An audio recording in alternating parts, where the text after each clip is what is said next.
Assalamualaikum warahmatullahi wabarakatuh. Perkenalkan, nama saya Gading Nadifa Orisa Bangkai, NPM 221200343, kelas 2H, Prodi Pendidikan Guru Sekolah Dasar. Di video kali ini saya akan membacakan sebuah dongeng yang berjudul Kancil dan Buaya, guna memenuhi tugas praktek menyimak mata kuliah Kemampuan Berbahasa Indonesia.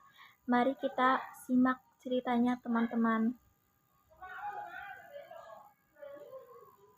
Suatu hari, ada seekor kancil sedang duduk bersantai di bawah pohon. Ia ingin menghabiskan waktu siangnya dengan menikmati suasana hujan yang asri dan sejuk. Beberapa waktu kemudian, perutnya keroncongan. Ya, kancil yang konon katanya cerdik itu lapar. Ia sedang berpikir untuk mendapatkan pentimbun yang letaknya berada di seberang sungai. Tiba-tiba terdengar suara kecipak keras dari dalam sungai. Ternyata itu adalah buaya. Kancil yang cerdik itu pun punya ide jitu untuk menghilangkan rasa laparnya. Ia bangkit dari duduknya dan berjalan cepat ke arah sungai untuk menghampiri buaya. "Selamat siang, buaya. Apakah kau sudah makan?" tanya kancil berpura-pura. Namun, buaya itu tetap diam.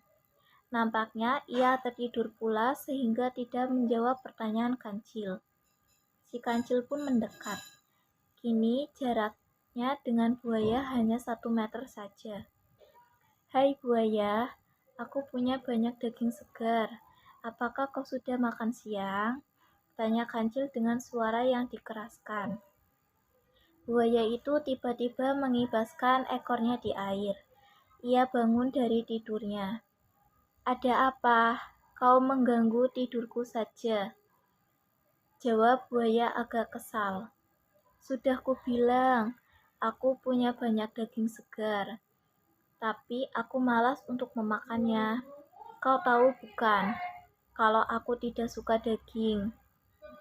Jadi aku berniat memberikan daging segar ini untukmu dan teman-temanmu," jawab kancil polos. "Benarkah itu? Aku dan beberapa temanku memang belum makan siang. Hari ini ikan-ikan entah pergi kemana, sehingga kami tak punya cukup makanan," jawab buaya.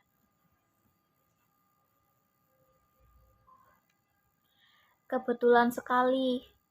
Kau tidak perlu khawatir akan kelaparan, buaya, selama kau punya teman yang baik sepertiku." "Benarkah?"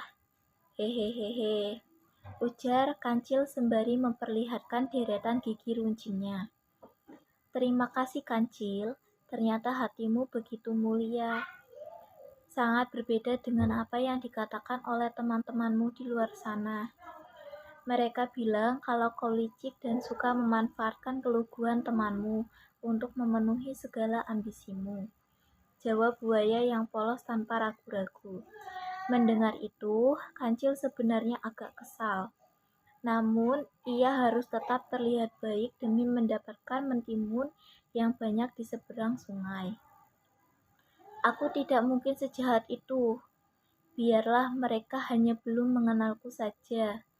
Sekarang, panggillah teman-temanmu," ujar kancil. Buaya itu pun tersenyum lega. Akhirnya ada jatah makan siang hari ini.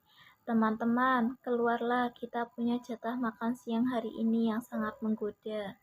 Kalian sangat lapar bukan?" pekik buaya dengan suara yang sengaja dikeraskan agar teman-temannya cepat keluar.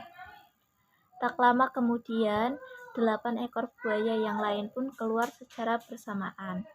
Melihat kedatangan buaya itu, kancil berkata, "Ayo berbaris yang rapi, aku punya banyak daging segar untuk kalian." Mendengar itu, 9 ekor buaya itu pun berbaris rapi di sungai. "Baiklah, aku akan menghitung jumlah kalian agar daging yang aku bagikan bisa merata dan adil," tipu kancil. Kancil pun meloncat-loncat girang, melewati 9 ekor buaya sembari berkata, 1, 2, 3, 4, 5, 6, 7, 8, dan 9. Hingga akhirnya ia sampai di seberang sungai. 9 buaya itu berkata, "Mana daging segar untuk makan siang kami?" Kancil berbahak-bahak.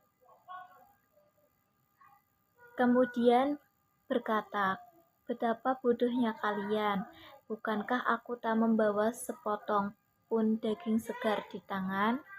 Itu artinya aku tak punya daging segar untuk jatah makan siang kalian. Enak saja, mana bisa kalian makan tanpa ada usaha." 9 ekor buaya pun merasa tertipu. Salah satu di antara mereka berkata, "Akan kubalas semua perbuatanmu."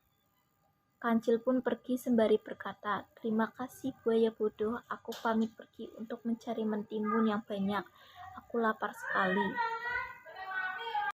Jadi dari cerita Kancil dan Buaya ada pesan moral yang diambil, yaitu jangan menggunakan kecerdikan atau kepandaian untuk sesuatu hal buruk yang justru bisa merugikan orang lain. Karena bisa jadi suatu hari nanti kita tertimpa masalah dan membutuhkan bantuannya. Terima kasih.